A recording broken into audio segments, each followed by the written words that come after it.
Welcome. अब हम देखेंगे, नया टॉपिक देखेंगे जिसका नाम है कैपिलियरिटी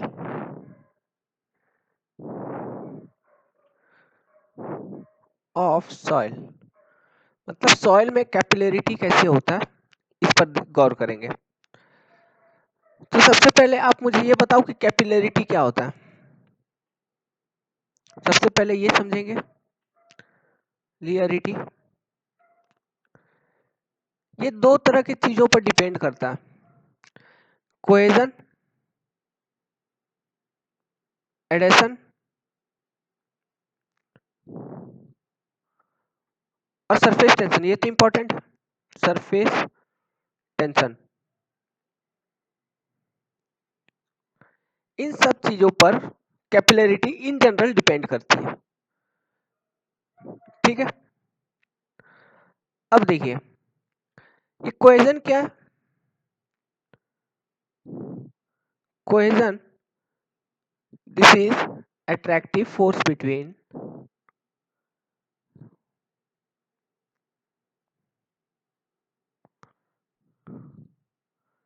homogeneous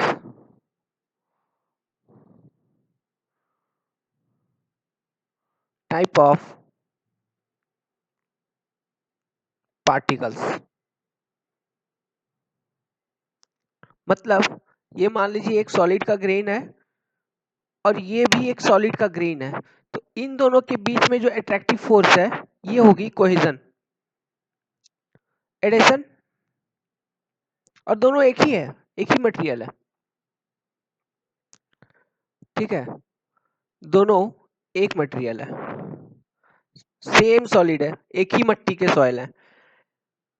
अब एडेशन क्या होगा, मान लीजिए ये सॉइल सॉलिड है और ये कोई अलग पार्टिकल है, ये कोई अलग पार्टिकल है। ठीक है, ये मान लीजिए पेड़ है, पेड़ का टहनी। रुकिए, पेड़ का टहनी तो मैं ग्रीन बना देता हूं ताकि अच्छे से समझ में आ जाए। ये मान लीजिए पेड़ है, ओके। सो एड हेसन, ये क्या है, ये भी अट्रैक्टिव फोर्स है, अट्रैक्टिव फोर्स है बिटवीन नॉन होमोजेनियस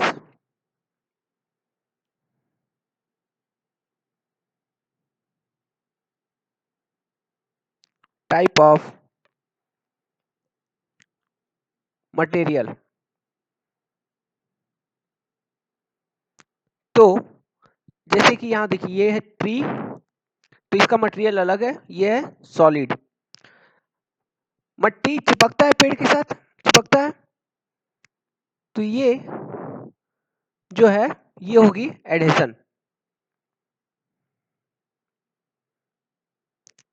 अब देखते हैं सरफेस टेंशन क्या है। कैपिलरिटी समझने से पहले सरफेस टेंशन समझना बहुत इंपॉर्टेंट है। सरफेस टेंशन, ये मान लीजिए वाटर लेवल है,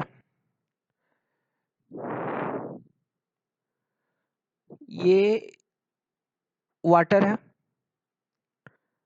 ये मैंने बना दिया पानी।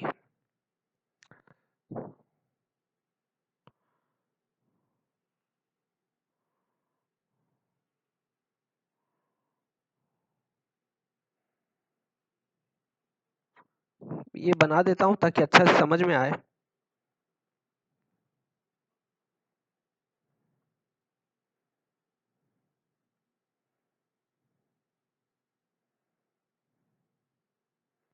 ठीक है, चलिए काफी है। अब देखिए ये उसका सरफेस है, टॉप सरफेस, उसे डेल्टा मेंशन कर दीजिए। अब एक वाटर मॉलिक्यूल को कंसीडर करिए जो पानी में है बीच में कहीं पर। ठीक है, this is a water molecule. यानी कि H2O कंप्लीट। तो अब देखिए, ये इसको 1 मेंशन कर देता हूं, और यहां पर देखिए, यहाँ पे जो वाटर मॉलिक्यूल है, इस तरह से इसे मैं 2 मेंशन कर देता हूं। तो पहला केस जो वाटर मॉलिक्यूल है,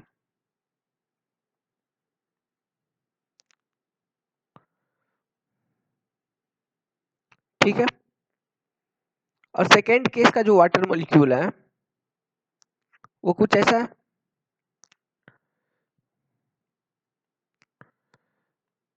अब देखिए, इस मॉलिक्यूल के ऊपर एडजेसेंट जो पानी है, एडजेसेंट पानी का जो मॉलिक्यूल्स है, सब प्रेशर लगा रहे होंगे ऑल डायरेक्शन से।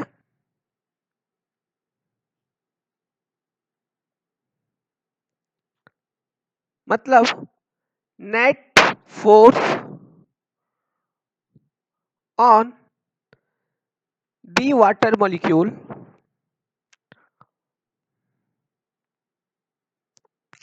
जीरो। अब देखिए, इस केस में ये तो वाटर मॉलिक्यूल का टॉप हो गया। ऊपर क्या है? ऊपर तो हवा है, वो कोई फोर्स नहीं लगा रहा है, वो प्रेशर लगा रहा है, अलग है, वो देखेंगे। यहाँ यहाँ पर सभी इक्वल प्रेशर लगा रहे होंगे, फोर्स लगा रहे होंगे, और ये जो मॉलिक्यूल है उसको नीचे खींचने का कोशिश कर रहे होंगे, क्योंकि ये अभी इधर डायरेक्शन में आउटवर्ड दिखा दिया, इधर डायरेक्शन इनवर्ड दिखा दिया। क्यों? क्योंकि pressure acts in same direction, in all direction with same magnitude. ठीक है, ये फ्लूइड मैकेनिक्स में क्लियर आएगा, फिलहाल के लिए समझिए। तो क्या हो रहा है? एक फोर्स मिल रहा है, so a net downward force is acting. एक नेट डाउनवर्ड फोर्स एक्ट कर रहा है। उसी तरह से let me move to next page. उसी तरह से ये जो सरफेस है, मान लीजिए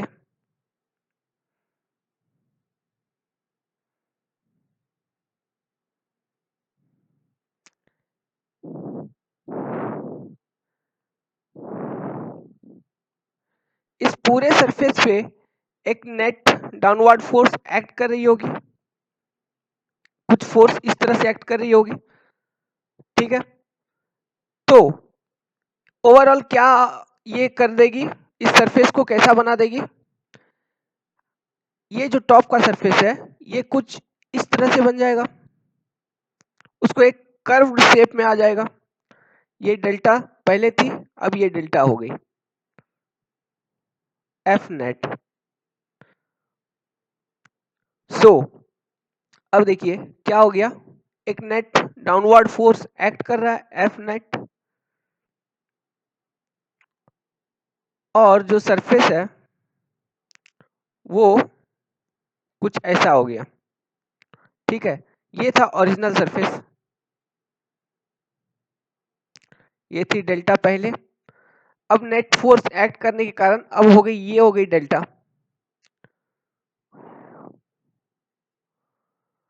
तो इस फोर्स को आप जानते हैं इक्विलिब्रियम इक्वेशन हमेशा लगाना है, तो इस फोर्स को न्यूट्रलाइज करने के लिए इस सरफेस में एक टेंशन आ जाती है, जो इस फोर्स का इफेक्ट को न्यूट्रलाइज करता है, उसे हम कहते हैं सरफेस टेंशन, सिग्मा। वही टेंसाइल फोर्स जो डेवलप होती है उसी का नाम है surface tension, to neutralize the effect of F net. तो यहां भी सिग्मा, ये भी वही डेल्टा। ठीक है, तो ये है सिग्मा। सिग्मा डेवलप कैसे होता है? Force per unit length. तो इसका यूनिट कैसा होगा? न्यूटन पर मीटर, इस तरह का यूनिट होगा। वाटर का एट 20 डिग्री जो सिग्मा की वैल्यू है 0.073 न्यूटन पर मीटर। चेक कर लीजिएगा 0.073 है या 0.73 है, शायद 0.073 है। ठीक है, तो ये है सिग्मा और ये न्यूटन पर मीटर मतलब फोर्स पर यूनिट लेंथ है सिग्मा। ये एक टेंसाइल फोर्स है जो डेवलप होता है इसको काउंटरैक्ट करने के लिए। चलिए आगे बढ़ते हैं। अब सिग्मा समझ लिया, अब कैपिलरी देखते हैं। कैपिलियरिटी उससे पहले और एक चीज देख लो। अब एक चीज और देख लो, कैपिलरिटी राइज और कैपिल। और देखिए ये सरफेस टेंशन का बेसिक रीजन क्या है, इसके behind basic cause of sigma is क्या है, ये फोर्स किस कारण से डेवलप हो रहा है, कोहेजन। ओके, वही अट्रैक्टिव फोर्स के कारण ना, वो एक अपोजिट फोर्स लगा रहा है जिससे ये एफ नेट को बैलेंस कर रहा है।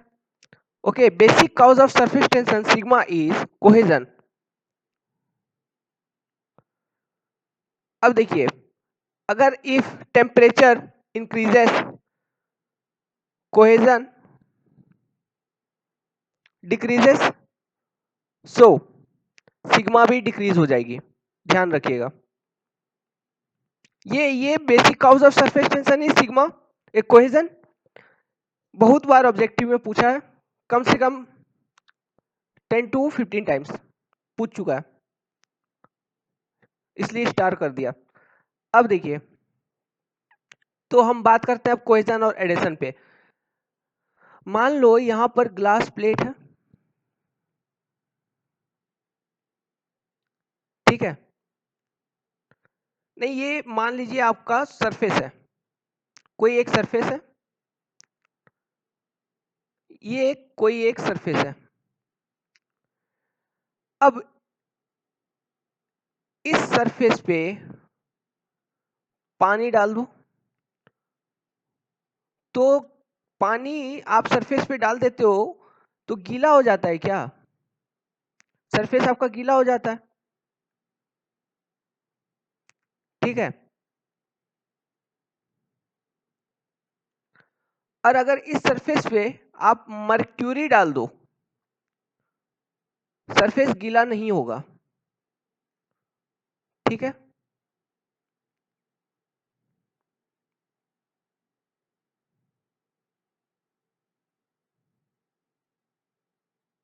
देखिए अब देखिए,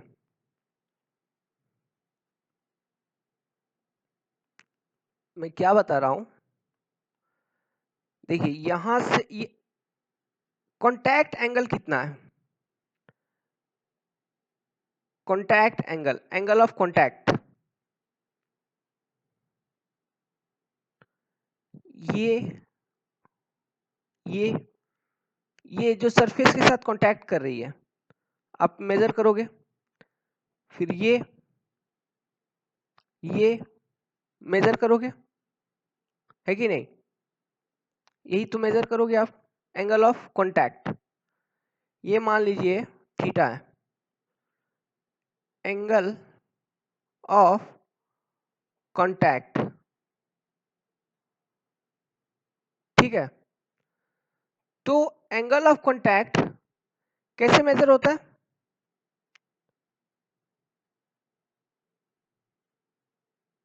anti clockwise direction from x axis, theta का जो मेजर होगा। सो ये है मर्क्यूरी। सो देखिए मैंने डायग्राम बना दिया सहूलियत के लिए, तो और ये लिख दिया है, ये कॉन्सेप्ट हम देख रहे हैं एंगल ऑफ कांटेक्ट, कांटेक्ट के से रिलेटेड। तो देखिए अगर मर्क्यूरी ग्लास पर है तो एंगल ऑफ कांटेक्ट ये है थीटा, और ये वाटर ऑन फ्लोर तो एंगल ऑफ कांटेक्ट ये, मतलब वाटर अगर फ्लोर पे आती है तो ये फ्लोर को वेट करती है, मतलब वेट दी फ्लोर। लेकिन मरकरी ग्लास को वेट नहीं करेगी, नो वेटिंग। क्यों? Because angle of contact is greater than π/2। क्यों? क्योंकि इस केस में कोहेजन, देखिए मर्क्यूरी ग्लास प्लेट को ज्यादा वेट नहीं कर रही है, एंगल ऑफ कॉन्टैक्ट बहुत कम है। क्यों है? क्योंकि मर्क्यूरी के जो मॉलिक्यूल है ना उसमें कोहेजन ज्यादा है। So cohesion force prevails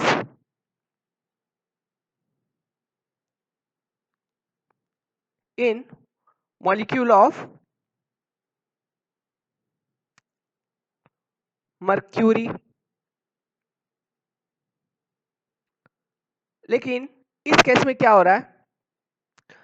adhesion between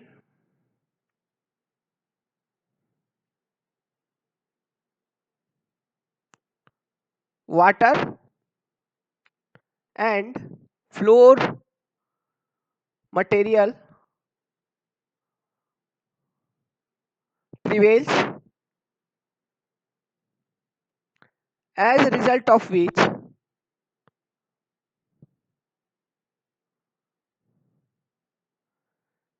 water wet the floor। और एंगल ऑफ कॉन्टैक्ट क्या है? थीटा लेसर देन π/2 वैल्यू, मतलब 90 डिग्री। ओके, सो मैंने बताया कि कोहेजन और एडेशन का डिफरेंस बता दिया, यहां दिख भी रहा है। सो कैपिलरी राइज किस कंडीशन में होगा? एंगल ऑफ कॉन्टैक्ट, कुछ एंगल ऑफ कॉन्टैक्ट है, प्योर वाटर का होता है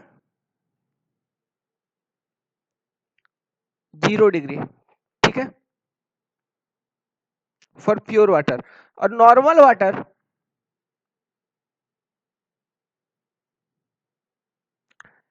20 टू 21 डिग्री, ये होती है एंगल ऑफ कॉन्टैक्ट। हाँ, तो मैंने बताया कि कैपिलरी राइज होना है, मतलब पानी का एडेशन होना है एडजेसेंट मटेरियल से, तभी ना वो चढ़ेगी ऊपर। अगर एडेसिव प्रॉपर्टी नहीं रहेगी तो वो पानी नहीं चढ़ेगी। सो कैपिलरी राइज में ये एडेशन प्रॉपर्टी ज्यादा इंपॉर्टेंट रखता है। यही बताना था कि कैपिलरी राइज में एडेशन इंपॉर्टेंट है, इसीलिए हमने ये एंगल ऑफ कॉन्टैक्ट की कॉन्सेप्ट देखी। चलिए अब देख लेते हैं कैपिलरी क्या है। कैपिलरी ट्यूब पहले मैं बना देता, पहले मैं डायग्राम बना लेता हूं, देखिएगा। ये देखिए, ये मान लीजिए कोई एक ट्यूब है ग्लास की, ठीक है। अब इसमें कैपिलरी राइज हुई है और ये कोई जार है जिसमें जिसका वाटर लेवल इतना है, ठीक है। लेकिन आपने जैसे ही इस जार में ट्यूब को इंसर्ट किया, ये वाटर है, तो इस ट्यूब में कुछ राइज हो गई वाटर की, और वो राइज मान लीजिए एच हो गई, यहां तक हो गई कुछ, लेकिन वो होगी कुछ ऐसे, ठीक है। आपने देखा होगा इस तरह से होती है, ये होगी सरफेस। तो इसमें ये जो है टॉप ऑफ मेनिस्कस, इसे मेनिस्कस कहा जाता है, मेनिस्कस। और ये बॉटम ऑफ मेनिस्कस। इस ट्यूब का डायामीटर है d, ठीक है। सर्कुलर ट्यूब है, ये सर्कुलर ट्यूब है, इस तरह का ट्यूब है। तो मेनिस्कस कैसे फॉर्म हो रहा होगा आप समझ पा रहे होगे। अब देखिए, और ये राइज हुई है, तो हम जो राइज मेजर करते हैं या फॉल मेजर करते हैं वो मेजर करते हैं उसका कन्वेक्स पार्ट से। तो यहां से हम राइज मेजर करेंगे up to top surface of water level. ठीक है, अब देखिए कि सरफेस टेंशन इस पे कहां एक्ट कर रहा है होगा। ये देखिए, ये जो पानी राइज हो गया इसका सीजी से लेके इसका वेट डाउनवर्ड डायरेक्शन में एक्ट करेगा। ये डायमीटर डी है, इसका वेट डाउनवर्ड डायरेक्शन में एक्ट करेगा कि नहीं करेगा। Okay, from CG, this is CG point इस वाटर का जो राइज हुआ है। अब ये जो वाटर राइज हुआ उसका सीजी से एक वेट डाउनवर्ड एक्ट कर रहा है, तो इसी के लिए ये आपको मेनिस्कस मिल रहा है, यही रीजन थी मेनिस्कस फॉर्मेशन की। सो इसको काउंटरैक्ट करने के लिए मैंने बोला एक फोर्स, एक टेंशन जनरेट होता है जिसे हम कहते हैं सिग्मा, सरफेस टेंशन। तो ये around the periphery of tube sigma generate हो जाएगी। ठीक है, ये सिग्मा मिल गया आपको। अब देखिए इसका एंगल ऑफ कांटेक्ट कितना है, ये वाला पोर्शन है ना इसका एंगल ऑफ कांटेक्ट, ये थीटा एडिशन है, थीटा लेस देन π/2 है। ठीक है, अब इक्विलिब्रियम का इक्वेशन लिखो। सिग्मा कहां एक्ट कर रहा है, एक ही सिग्मा एक्ट कर रहा है पूरे पेरीमीटर पर, πd पर एक्ट कर रहा है। ठीक है, लेकिन सॉरी एक चीज यहां देख लीजिए, ये इंटरेस्टिंग सा चीज है। ये सिग्मा एक्ट कर रहा है तो हमको चाहिए ये सिग्मा, तो ये क्या होगा sigma cos theta. Okay, sigma cos theta. So मैं एट इक्विलिब्रियम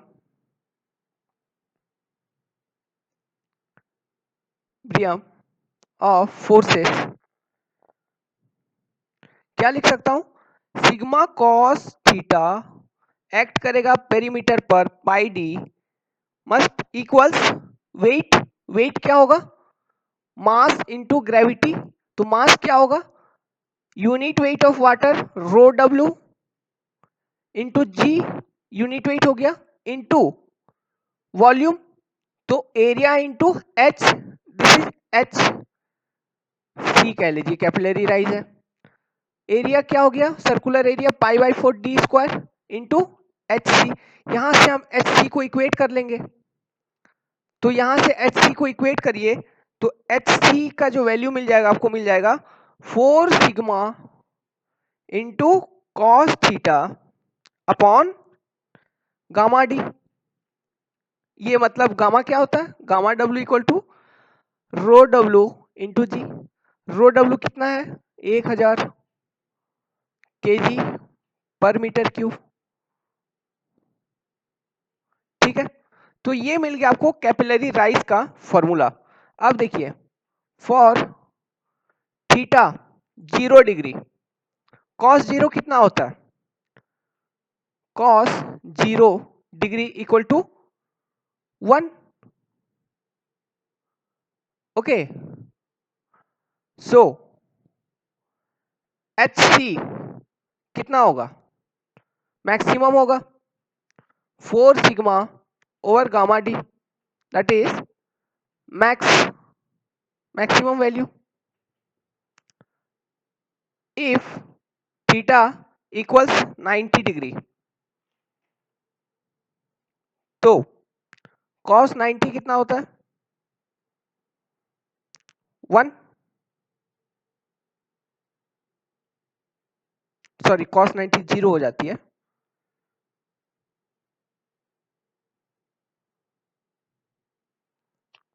तो ये 0 डिग्री। सो कैपिलरी राइज कितना 0। सो मैक्सिमम कैपिलरी राइज किस में होगा प्योर वाटर में, क्योंकि प्योर वाटर का एंगल ऑफ कांटेक्ट कितना होता था, 0, लेकिन ऐसा कोई वाटर नहीं होता, यही बताना था। तो अब देखिए आपको कैपिलरी राइज मिल गया,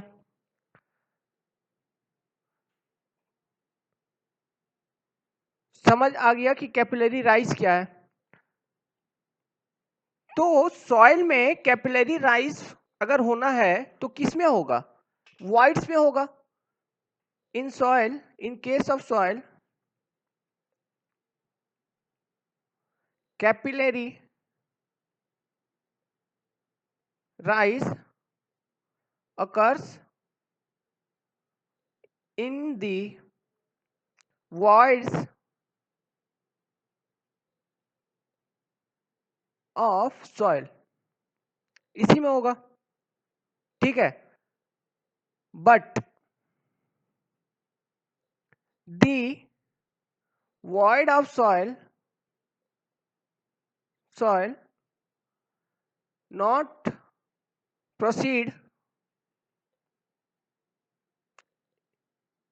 in a unidirection,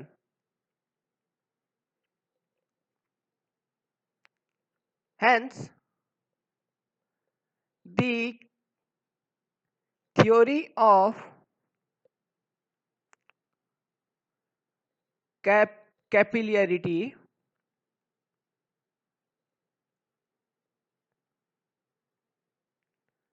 is not valid entirely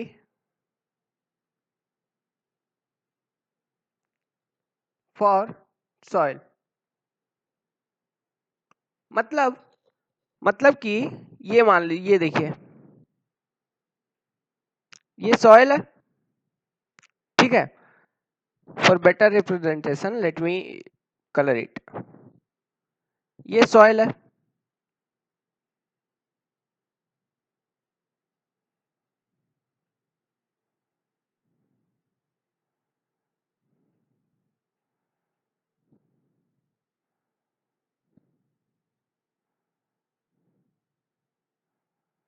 अब इसमें वॉइड्स जो होंगे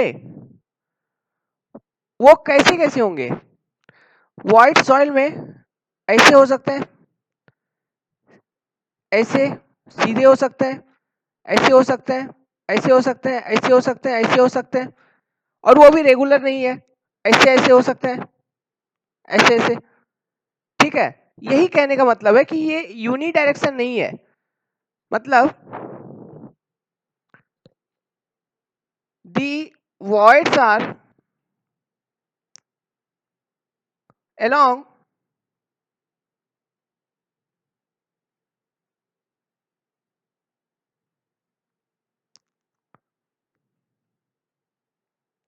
both direction,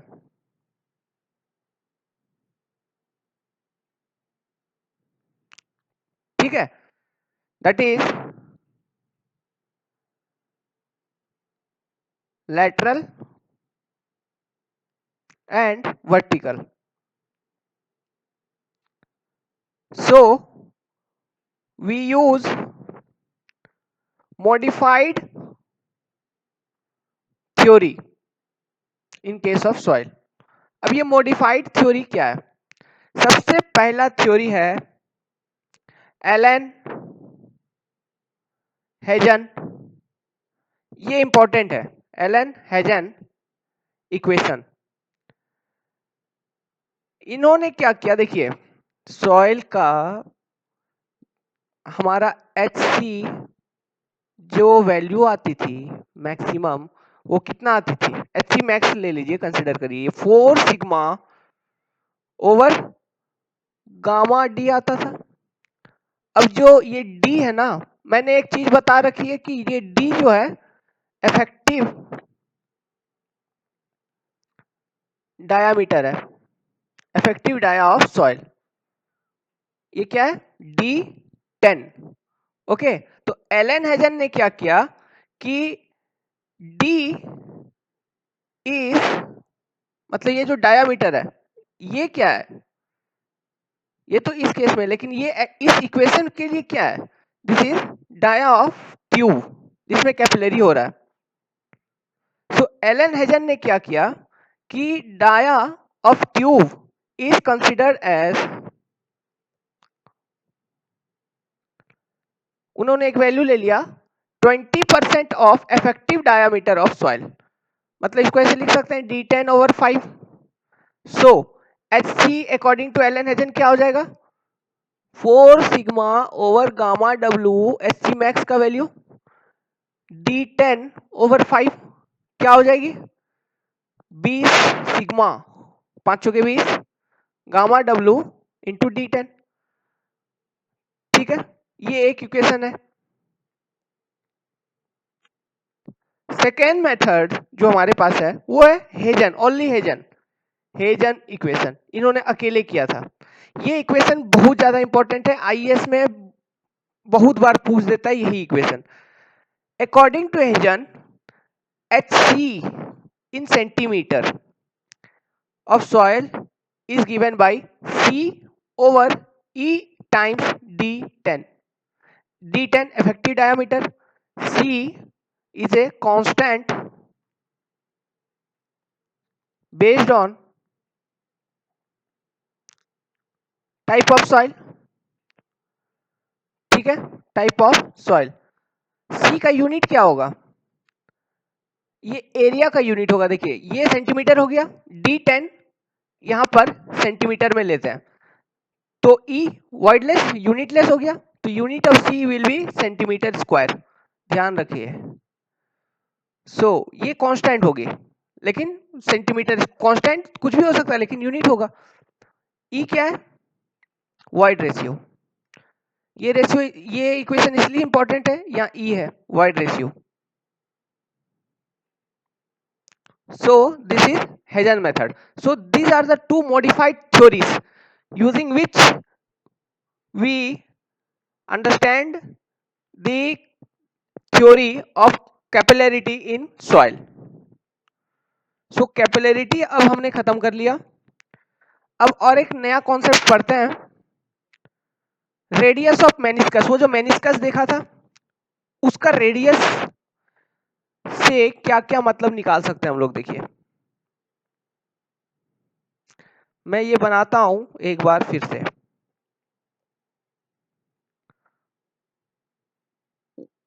ये वही ट्यूब है, इसका डायामीटर है d, मेनिस्कस कुछ ऐसा था,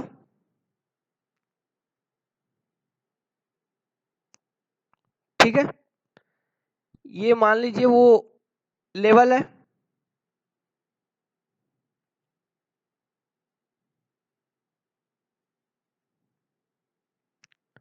सो यहां तक ये d/2 होगा क्या, और ये आप ऐसे इसको एक्सटेंड करो। सो रेडियस ऑफ मेनिस्कस और रेडियस ऑफ कर्वेचर कहीं ना कहीं जाके किसी एक हाइट पर ये मीट कर रही होगी, और ये यहां क्या होगी, ये एंगल ऑफ कांटेक्ट होगी थीटा। सो ये मान लीजिए है radius of meniscus r, okay. So और ये भी थीटा हो गया, ये भी थीटा हो गया, क्योंकि ये थीटा है, अल्टरनेट एंगल सॉल्व करिए निकल जाएगा। सो अभी मैं क्या लिखा, देखिए इसको ऐसे समझिए, ये था r, ये था थीटा, और ये है d/2। So r cos theta equal to d/2 हो गया, मतलब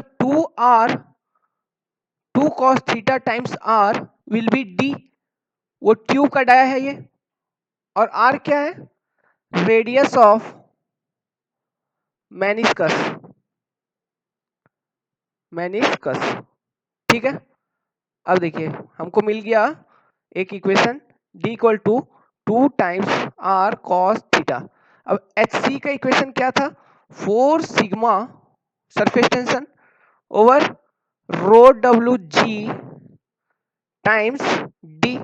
अब डी की जगह 2r cos थीटा सब्स्टिट्यूट करिए, 4 सिग्मा गामा डब्ल्यू इंटू 2r cos थीटा। ये भी यहाँ cos थीटा थी अगर, तो ये कैंसिल हो गई, ये 2 बच गया। तो आपको जनरल इक्वेशन क्या बच गया, 2 sigma over gamma W R, मतलब H C is inversely proportional to 1/r। मतलब रेडियस ऑफ मेनिस्कस जो बनता है वो उसका इनवर्स रिलेशन है, रेडियस ऑफ मेनिस्कस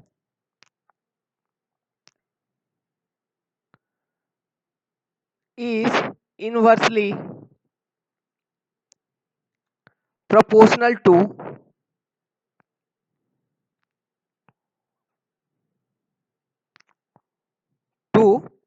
capillarity।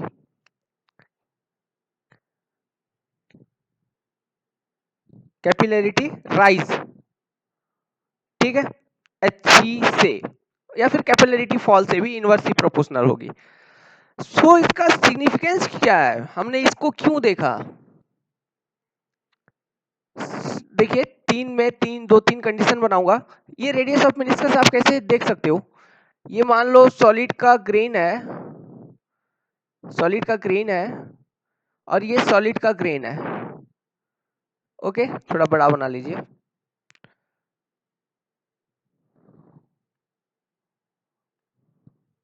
समझने का कोशिश करिएगा।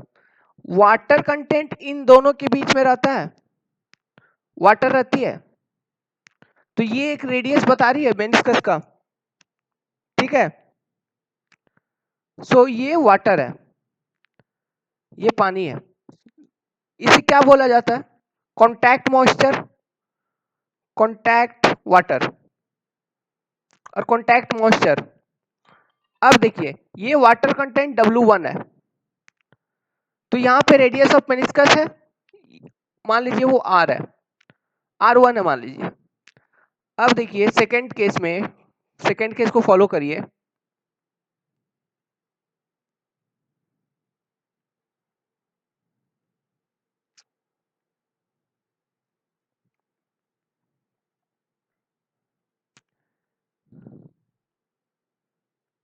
अब देखिए, अब आपने वाटर कंटेंट बढ़ाया तो कॉन्टैक्ट मॉइस्चर का लेवल बढ़ेगा, मतलब ये W2 और रिलेशन क्या है, W2 ग्रेटर देन W1, ठीक है, water content. So water content जैसे बढ़ रहा है, ये जो फैशन है, ये जो शेप है कर्व का, वो फ्लैटर होते जा रहा है, ये फ्लैटर होते जा रहा है, मतलब वाटर कंटेंट लिख सकता हूं ऐसा, देखिए water content increases radius of, radius है देखिए ध्यान रखिए, radius of meniscus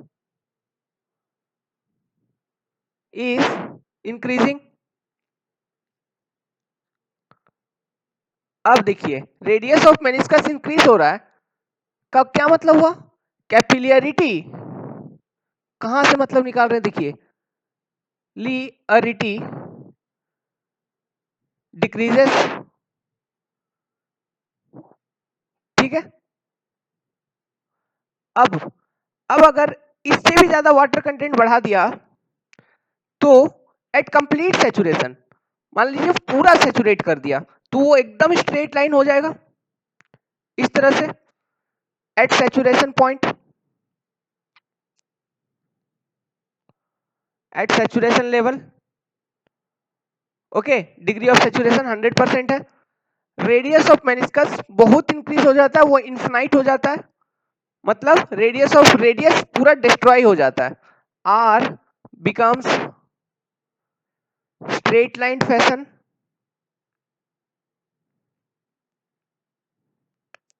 fashion that is it destroys So there is no any क्या no any capillarity effect in soil.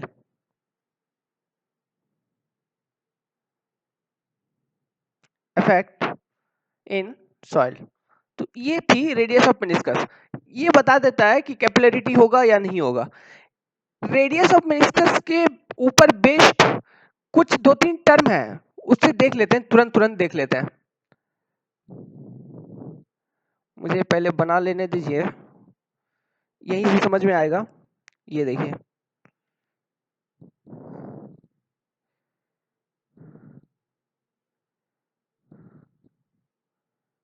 अब समझने का कोशिश करिएगा, इंपॉर्टेंट है। ये मान लीजिए कि रेडियस ऑफ मेनिस्कस डिस्ट्रॉय नहीं हुआ है, रेडियस ऑफ मेनिस्कस कम है, वाटर कंटेंट कम है, तो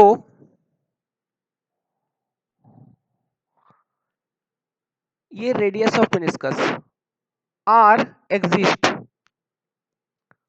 तो ये जो फोर्स लगा रहा है ये सिग्मा है, ये सिग्मा लग रहा है। सो देखिए, सिग्मा जो लग रहा है इस डायरेक्शन में जो सिग्मा एक्ट कर रही है यूं, ये क्या कर रही है, एक कंप्रेसिव फोर्स जनरेट कर रही है क्या। इस टेंशन, सरफेस टेंशन के कारण अगर वाटर कंटेंट कम है, रेडियस ऑफ मेनिस्कस एग्जिस्ट है, तो एक कंप्रेसिव फोर्स जनरेट कर रही है। देखिए, कंपेल करेगी किसको, सॉइल ग्रेन्स को एक दूसरे के नजदीक आने के लिए। ठीक है, तो ये एक तरह का अट्रैक्टिव फोर्स बिल्डअप यहां पे, one type of attractive force buildup.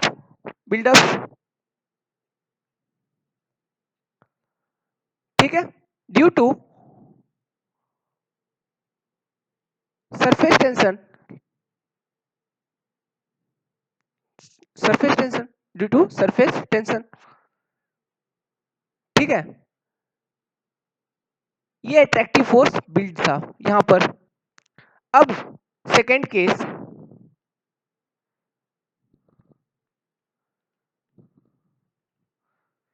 अगर आपने वाटर कंटेंट बढ़ा दिया, रेडियस ऑफ मेनिस्कस क्या होगा, डिस्ट्रॉय हो जाएगा। Case 2, water content increases, radius of meniscus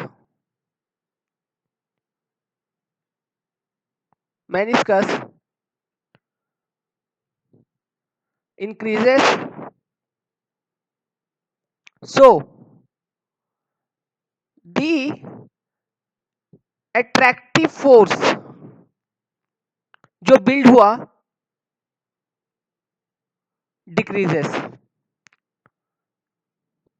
उसका इंटेंसिटी डिक्रीज हो जाएगा।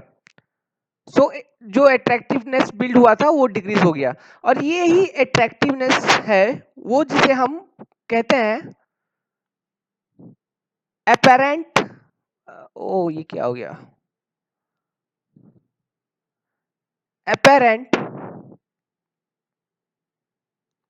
कोहेजन।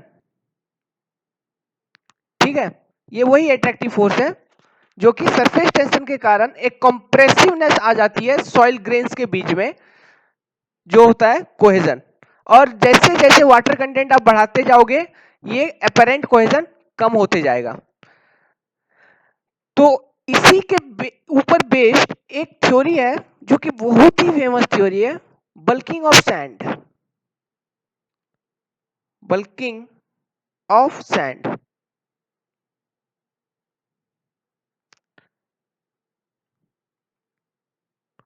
ये क्या है, ये सब ये जो वाटर है ना, ये क्या है, कॉन्टैक्ट मॉइस्चर।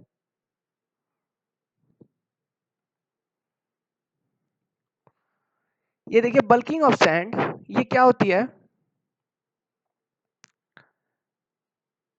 मान लो, let consider dry soil, dry sand, sand के बारे में, ड्राई सैंड कंसिडर कर लो। नाउ अगर इस ड्राई सैंड में आप पानी मिला दोगे, if this dry sand is slightly moistured, थोड़ा सा पानी मिला दिया, लगभग कितना आप मिला सकते हो यहाँ पे 4 to 6%, 4 से 6% पानी मिलाया, तो इसके कारण क्या होता है, सो देयर डेवलप्स, पानी के कारण क्या हो रहा था, कैपिलरिटी हो रहा था, रेडियस ऑफ मेनिस्कस जनरेट हो रहा था, ठीक है। So there develops apparent cohesion हो रहा था, there develops apparent cohesion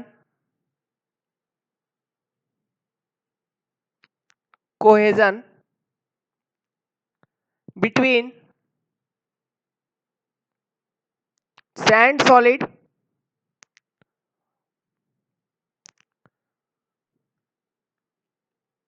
which forms a honeycomb formation enclosing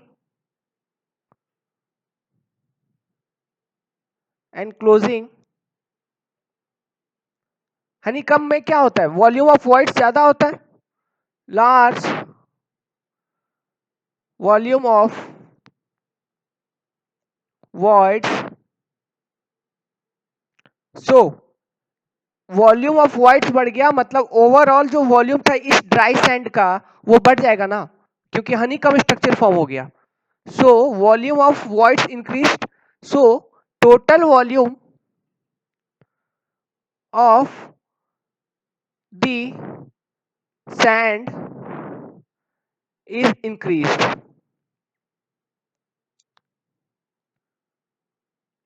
from its actual value, from its actual volume.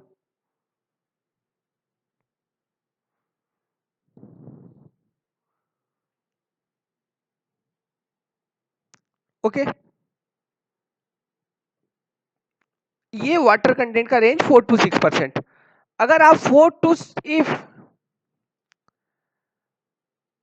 अगर इफ वाटर कंटेंट जो आप दे रहे हो, वाटर ऐड कर रहे हो, ग्रेटर देन 4 to 6%, तो क्या होगा, इससे ग्रेटर होगा अगर, तो radius of meniscus greater than 4 to 6%, then radius of meniscus r m n increases, meniscus increases, sigma decreases, और टी जो मैंने फोर्स बताया, जो कंप्रेसिव फोर्स था, वो डिक्रीज हो जाएगा, तो अपेरेंट कोहेजन डिक्रीज हो जाएगा, ठीक है। तो वो जो हनीकॉम्ब फॉर्मेशन था, फॉर्मेशन ब्रेक्स, ठीक है, यही है बल्किंग ऑफ सैंड। तो ये क्या बियॉन्ड 4 to 6%, तो कितना परसेंट इंक्रीज होता है, if moistured by water content add करोगे आप 4 to 6%, तो लगभग 18 से 36%, ठीक है, वॉल्यूम में बढ़ोतरी मिलेगा। अब देखिए, अगर सैंड जो आपने लिया है, ये वॉल्यूम इधर लिख लो, और ये मान लो वो मॉइस्चर कंटेंट जो रेंज है 4 to 6%, तो 3 कर्व बना रहा हूं, देखिए ये जो है कोर्स सैंड, उसमें वॉल्यूम इंक्रीज बहुत कम होगा, मीडियम कोर्स, क्योंकि हनी कम स्ट्रक्चर बनना है ना, और ये फाइन सैंड। ठीक है, फाइन सैंड में सबसे ज्यादा वॉल्यूम इंक्रीज होगा। और हनीकम कैसे था, ऐसे इस तरह का स्ट्रक्चर बनता था हनीकम का। ओके, और इसमें दो तरह की फोर्स इंपॉर्टेंट थी, एक थी ग्रेविटेशनल फोर्स और दूसरी थी सरफेस इलेक्ट्रिकल फोर्स, और दोनों का मैग्नीट्यूड इक्वल होता था, मतलब दोनों का जो रोल प्ले है हनीकम फॉर्मेशन बनाने में सेम होता था, बराबर होता था। तो ये है बल्किंग ऑफ सैंड, जो कि इम्प्लीकेशन है, एप्लीकेशन है अपरेंट कोहेजन की। अब और एक है, और एक चीज देख लीजिए, स्लेकिंग ऑफ क्ले। ये चीज बार बार सुना होगा आपने, लेकिन कंफ्यूजन बहुत होता है। क्या है? स्लेकिंग ऑफ क्ले है, ये क्ले का स्लेकिंग है। देखिए, आप मान लो ड्राई क्ले लिया, ड्राई क्ले, ये ड्राई क्ले क्या है? Dried below, dried below shrinkage limit, shrinkage limit. इस सॉइल को श्रिंकेज लिमिट के नीचे ड्राई कर दिया गया है। ठीक है, मतलब वाटर कंटेंट इसमें कम है और डिग्री ऑफ सैचुरेशन इसका लेस देन 100 है। अगर डिग्री ऑफ सैचुरेशन होता है volume of water over volume of void, if less than 100%, तो वॉइड इंक्लूड्स एयर। अब एक जार ले लो आप, एक जार ले लो, एक कंटेनर ले लो। ठीक है,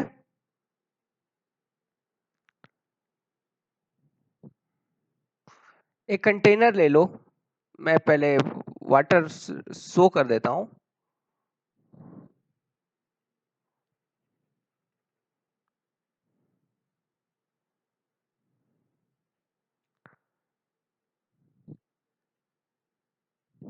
ये मान लीजिए आपका सैंपल था ड्राई क्ले का, आपने इसको इसमें डाल दिया पानी में। अब ये ड्राई क्ले है तो ये कैसा हो जाएगा? फैल जाएगा, टूट जाएगा, अपने फॉर्म में नहीं रहेगा, डिसइंटीग्रेट हो जाएगा। यही है स्लेकिंग ऑफ क्ले। ऐसा क्यों हो रहा है? अब सिंपल सा लॉजिक है कि ये देखिए, आप लिख लीजिए कौन सा क्या है। ये है क्ले सैंपल, ये है कंटेनर विथ वाटर, ये clay, dry clay, this is disintegration